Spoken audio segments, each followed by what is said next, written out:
Donald Trump's time in the White House is almost at an end, but what's he leaving behind? In his final days in office, the outgoing US president brands the Houthis terrorists and puts Cuba back on the blacklist. But why, and what will it mean for Joe Biden? I'm Maria Ramos, and today on The Newsmakers, we look at Trump's foreign policy farewell.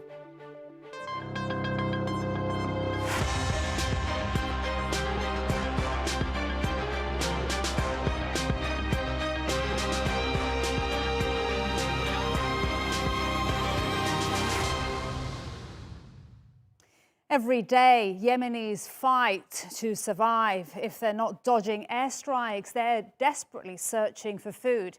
80% of the country already needs humanitarian assistance. But after the US's decision to designate the Houthis as terrorists, that number could get even higher.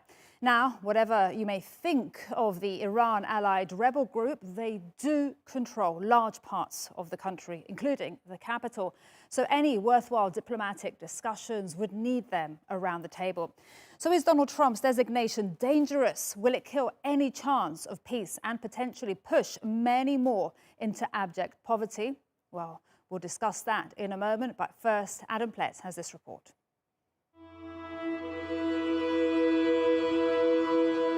With just 10 days left in office, US Secretary of State Mike Pompeo designated Yemen's Houthi rebels as a foreign terrorist organization. In a statement, he said the group has led a brutal campaign that destabilizes the region and specifically cited their ties to Iran as part of the reason. But the international community is concerned about the implications in what the UN says is the world's worst humanitarian catastrophe. What is the likely humanitarian impact? The answer is a large-scale famine on a scale that we have not seen for nearly 40 years. The Houthis control most of Yemen's population, 80% of which relies on food deliveries, and the listing could inhibit aid agencies from dealing with the rebels, leading to millions of deaths in a worst-case scenario. The head of the International Rescue Committee has called the designation diplomatic vandalism. The listing could also threaten the delicate peace process, potentially prolonging the conflict. I think that the negotiations will be greatly affected by this decision. Today, the United States wants to block any paths that lead to stopping the aggression on Yemen and to negotiations. The Trump administration sees the designation as an extension of their strategy of maximum pressure on Iran, which Pompeo now seems to be pressuring President-elect Biden to continue. Al-Qaeda has a new home base. It is the Islamic Republic of Iran. As a result, bin Laden's wicked creation is poised to gain strength and capabilities. We ignore this Iran-Al-Qaeda nexus at our own peril. We need to acknowledge it, we must confront it, indeed we must defeat it. In November, reports surfaced that Al-Qaeda's second-in-command was killed in Iran by Israeli agents. Tehran denies any links between its Shia-led government and the terrorist group they've routinely denounced. Ultimately, the Biden administration can reverse Pompeo's decision on the Houthis, but it could open the new president up to accusations that he's soft on terrorism and lenient with Iran. Adam Pletz, The Newsmakers. To discuss this, let's go to our panel. And joining me now in Washington, D.C. is Dave Harden. He's the former USAID Assistant Administrator for Yemen and the Managing Director of the Georgetown Strategy Group. Hussain Albukhaiti joins us from Sana'a. He's a pro-Houthi journalist. And in London is Yemeni political analyst and a human rights activist, Baraa Shiban. Gentlemen, welcome to the Newsmakers. First to you, Baraa. Is this designation justified? I think most certainly that the justifications are there, that the Houthis' practices and actions on the ground are pretty much of a terrorist organization. By the way, the majority of the analysts, researchers, and commentators, including the UN, did not even attempt to defend the Houthis' actions on the ground. The main reason that they cited is the humanitarian implications of the designation. But the decision and the deliberations started in November, and if we just look into the Houthis' actions since November until today, it most certainly tells you everything. The Associated Press itself reported on a very damning report about the allegations that the top leadership of the Houthis in Sana'a have been detaining, torturing, and accusations of sexual violence and rape against women activists inside Sana'a, and that's the reason why they were designated by the U.S. Treasury, including 5 commanders of the Houthis. In the 10th of December. On the 30th of December, the very famous bombing of the Aden airport, bombing a departure terminal packed with civilians. On the first day of the year, they bombed a wedding hall, and that's not me saying that. That's the UN mission in Hodeidah stating that. And not only that, I mean, Maria, you're a journalist. Just make a look into how the number of journalists the Houthis have executed since their brutal campaign against journalism. Have a look at their website. Have a look at their news channel, and you'll see. Just if you skim through it for 1 hour, give me any difference between them and the publications of Al Qaeda. Okay, Baraa, thank you so much. Let's put this question now to Hussain, who is a pro-Houthi journalist. Is this label, this designation, justified?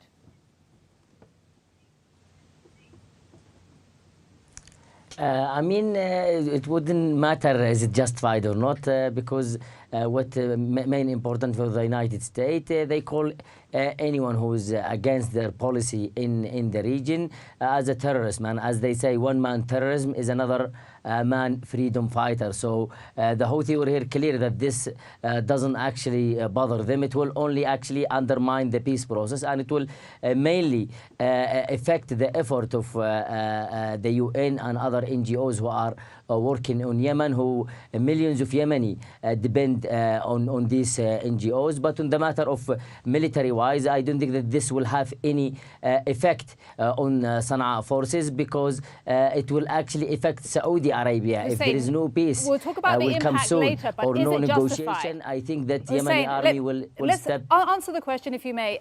We'll talk about the impact later. Is it justified?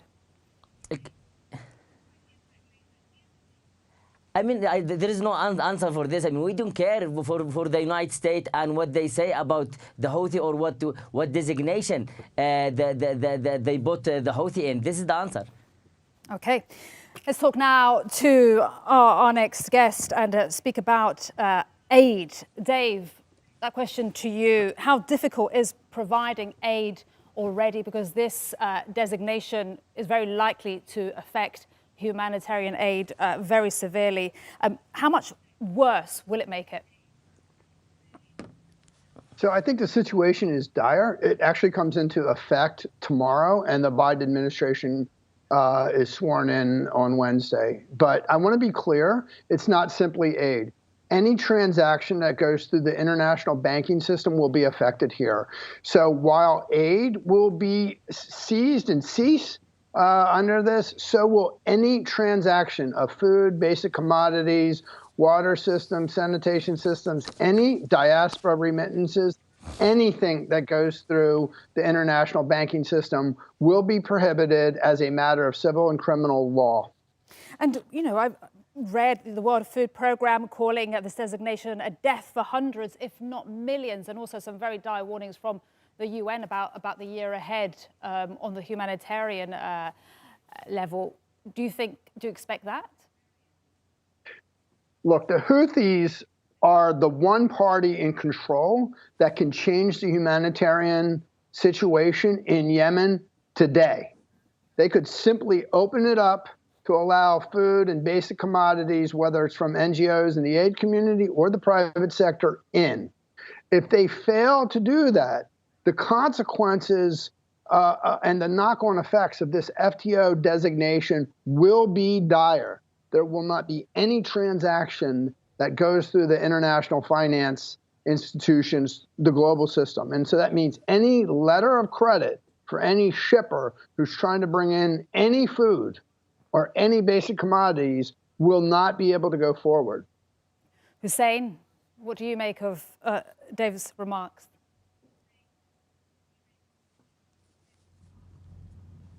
Yeah, I mean, of course, I do agree with him in the part that this actually will damage and affect the NGOs and United Nations work in Yemen. We know that the blockade and the closure of airport and port in Yemen has affected millions of Yemeni who depend on humanitarian aid, and the blockade is actually blocking only a few like kind of food and medicine are going through into Yemen. So this latest designation will actually have an impact on millions of Yemeni who depend on humanitarian coming from outside. But I believe this was one of the reasons for the United States to designate Houthi as terrorist group, is to affect the millions of Yemenis who depend on this humanitarian aid, because this war actually has not broken the Houthis. The Houthis are becoming more strong, and Sana'a forces as well are becoming stronger every day. So the US actually want to make it difficult now for any peace negotiation or peace process. But definitely the main impact it will be in Saudi Arabia, because if there is no peace will come or no lifting of the blockade, here Sana'a has said many times that they will hit hard against Saudi Arabia and against United Arab Emirates. But why has Trump done this now? Well, I think Trump has a certain interest of making it harder for Biden to just simply walk back into the Iran deal. And I have no doubt that this was a political move by him and his administration. Now, whether that was the case or not, this is not the question. The question is the Houthis were actually very much deserving of such a designation. Each designation has political motives behind it, but that doesn't mean that the Houthis were not acting like a terrorist organization. And how do you think it will affect the peace process? Well, I think the peace process for the last 2 years has been a total joke, really. There hasn't been any talk. There hasn't been any serious moves to move forward. The Houthis, right until last week, they were escalating on all fronts. While and I think this is the one positive coming from such designation, that it actually brought or shed light on what the Houthis were actually doing and how were they hindering the peace process. The main problem is that we haven't been able to move forward because the Houthis think that the only way to have a peace deal, that the rest of the Yemenis should just walk back and to become under the Houthis rule. It's a very serious problem that many Yemenis have been suffering since the beginning of the conflict. And the only problem is that the Houthis do not see it. They have literally banned all political parties from working in Sana'a. No one is allowed now to operate. There are no journalists. There's no civil society. There's no free media. So, Baraa, are they the biggest problem? Are the Houthis the biggest problem? Currently, yes. I mean, I'm not saying that that the rest do not bear some level of responsibility. But for the political process and the inability of the Yemenis to come together and actually, move forward with this problem, yes, the Houthis do bear the main responsibility. Hussain, Baraa says the Houthis are the biggest problem. I mean, this is expected from Baraa Shiban because he fully supported the Saudi-led coalition war on Yemen from the beginning. I've seen him on many Saudi and United Arab Emirates TV supporting the war and allowing the Saudi strikes on Yemen. I mean, he should be a pro-coalition journalist, and he totally forgot. I mean, the main thing that will this actually what Saudi will gain from naming Houthi as terrorists or the Saudi coalition. They will not gain anything. It will only affect Yemeni civilians. And I think that Baraa Shiban, he's okay with that. As long as the Houthi is branded terrorism, he's happy with that. Don't interrupt me, please. I didn't interrupt you. I mean, that's why I think that the Saudi now will be in a big and a huge problem if they not gonna try to reach peace. I'm sure that the war and attack will extend against Saudi Arabia. And I want to just add that Joe Biden, national security advisor, have said that this will only cause more suffering for Yemeni people. I mean, it looked like that he forgot that Biden will be president in a matter of days, and he can. Okay, I want to ask about the life Joe of Biden. Millions of Yemeni by stopping supporting this war. Hussain, sorry to interrupt you. Yes, go ahead. I want to ask this to Dave. What will this mean for Joe Biden? Yeah, it's tricky for sure. Because actually this designation comes into effect tomorrow, and then Biden comes in on Wednesday at noon. In addition, U.S. law requires that there be a review of the Yemen war from a U.S. policy perspective. That's due within about 100 days. So there will be a full review with this new administration about Yemen. But I do want to just say, while the United States has taken a pause to kind of reflect upon its policies, the Houthis really do control 80% of the population, and they really could change the economic, political, and social and humanitarian dynamic tomorrow, right? I mean, set aside the war itself. They could allow for free and unfettered humanitarian access and free and unfettered trade of basic commodities tomorrow, which would change the life of millions of people. And they're refusing to do that. I am opposed to the FTO designation and the complexities that this puts on the United States. But at the end of the day, the Houthis are the ones that are in control of 70 or 80% of the Yemeni population. All right, we're going to have to leave it there. Gentlemen, thank you very much indeed for joining us on the Newsmakers today. That was David Harden, Hussain Albukhaiti, and Baraa Shiban. Thank you.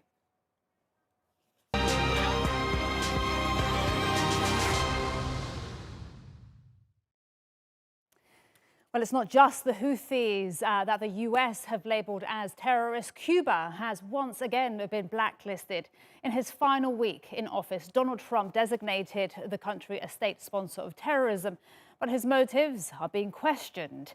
While the White House claims Havana deserves to be on the list of pariah states, some Democrats suggest it's simply another stunt to undermine the incoming president. Here's Adam Pletz again.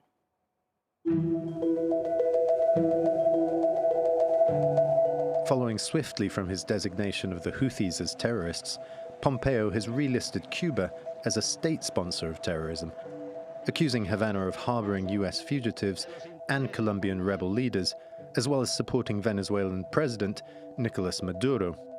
The decision reverses Obama's 2015 removal of Cuba from the list, which led to the re-establishment of diplomatic ties. The Cuban government has signaled that it's holding out for a further reversal from the incoming administration. We are convinced that President Biden and his team know perfectly well and recognize that Cuba is not and has not been a sponsor of terrorism. And we are confident that this truth will have some influence on the team that enters government on January the 20th. The move follows tightened curbs on travel and remittances by the Trump administration, on top of economic embargoes that have been in place for decades. All told, the restrictions are now worse than when Obama started his rapprochement. Critics say Trump is rewarding his supporters among Florida's Cuban community rather than punishing anything Havana has recently done. The chair of the House Foreign Affairs Committee, Democratic Representative Gregory Meeks, even called the decision hypocritical, saying Trump had in fact incited his own followers to domestic terrorism on Capitol Hill. The Biden administration will be able to reverse Cuba's listing, but it will be a lengthy legal process. So, is the departing administration simply putting the final touches on its own policy legacy, or is it laying traps for the incoming president? Adam Pletz, The Newsmakers. I'm joined now from Hilton Head Island in South Carolina by Ambassador Everett Ellis Briggs. He's a former diplomat and served as the US ambassador to Panama, Honduras and Portugal. And he's also the former chairman of the board of the Center for Free Cuba. Thank you so much for joining us today, Ambassador. First of all, thank you very much. Ambassador, Pleasure to be with you. Thank you. Is Trump justified? I think the question isn't whether Trump is justified, but rather why Cuba was delisted by the Obama administration. If you look at the record of the negotiations, which are fairly obscure, they should be publicized. One of the demands that Cuba made at the time for the United States to recognize the legitimacy of the Cuban military regime was that the U.S. remove Cuba from the list of state sponsors of terrorism, despite the fact that Cuba has been harboring American terrorists, Colombian terrorists, and God knows what other kinds of terrorists, and despite the fact that Cuba's relations with Iran, North Korea, Syria, and previously with Libya have been very, very close. Cuba has, in Venezuela, Cuba's 20,000 security personnel are propping up the Maduro regime. The question is, why was Cuba delisted, rather than why has Cuba been relisted? It's past time that Cuba be put back on the list, particularly since from the beginning of the Trump administration, things have really gone from bad to worse, starting with Cuba's unexplained attacks on American embassy personnel and also Canadian. That's never been explained. Cuba is a terrorist country. It terrorizes its own people, and it's past time that it be placed back on the list. I agree with the previous gentleman's statement that it will take quite a while to take Cuba off the list. I'm not so sure that's going to happen. Right. The incoming chairman of the Senate Foreign Relations Committee, it happens to be a Cuban American. He's a Democrat, but he sides with the rest of the Cuban American community in his opposition to the Castro regime. Ambassador, strong words there from you saying the question should be why was Cuba delisted in the first place? Why now is this label and this coming from President Trump? Cuban Foreign Minister Bruno Rodriguez says, well, he called it political opportunism of the U.S. It may be political opportunism. After all, Florida went Trump's way in the previous election, in the recent election, because of the Cuban American vote. It may well be, but remember that this has been in the works for quite some time. In fact, last May, the administration informed Congress that Cuba was being listed as insufficiently as supporting terrorism. So it's been in the works for some time. I'd like to draw a comparison. The United States also just removed Sudan from the list of terrorist countries. Why did the United States do that? There's certainly no Sudanese voters in the United States of any significant number. It did it because Sudan now has a civilian leader. The Sudanese government negotiated in good faith. It has pledged to indemnify the victims of terrorism. It has admitted that it was a terrorist supporting state. That's quite a contrast, and that also just occurred. There's no political significance of that, I'm sure. Ambassador, how will this designation affect Cuba and the people of Cuba? I think the Cuban people have suffered long enough under an internal embargo. The government has so mismanaged the economy. It has been so repressive. The repression actually has increased in the last 4 years, and the United States certainly bears no responsibility for that. It won't have any significant impact on the Cuban people, except who already have shown themselves to be pretty much fed up with the regime. Both the increase in repression in Cuba and the increase in opposition to the government are increasing together. And whether that augurs well or ill for the future remains to be seen. Raul Castro still runs the military and still runs the party, in effect, still runs the country. He's very old. His son, Alejandro Castro Espil, who was involved in the Biden negotiations, may be the Kim to be. We'll see.